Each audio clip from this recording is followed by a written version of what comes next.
tinoziva vana veSimon Tete vachidadisa. Vamwe vana vadika vakazouya zvinochingoniririra sangano reSimon Tete vachingotidadisa.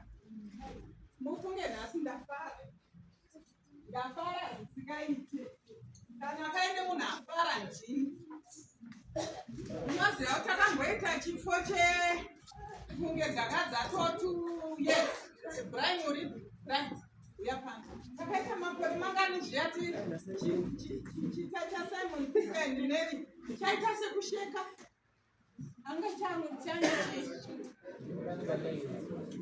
chanesuye asi chakanga chisina kusheka nenhau yekuti kwakanga kuchishaiwa vana kana kuti takakirwa nevana.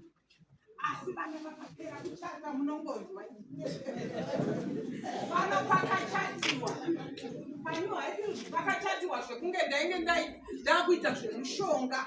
Tete vangu vakudzinga asi vakuita zvemushonga here because vana vangu vakachata vanopikira vachipikira vanoenda kuyunivhesiti vachienda kuyunivhesiti ende ndakafara nanhasi ndiri kufara nokuti pakazomboti vana zii paipaya mukagozoya mukarova ngoma paipaya vana vakangonzwa kuti kana Tete manyama ndobva vati takutopinda ndobva chamuka inevi.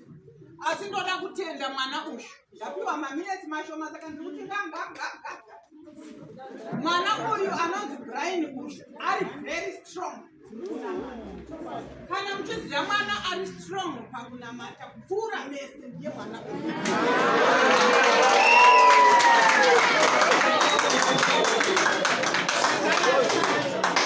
Kana muchiseka muchirova maoko ndongoda mukuita mobva mati sanyanyise zvenyu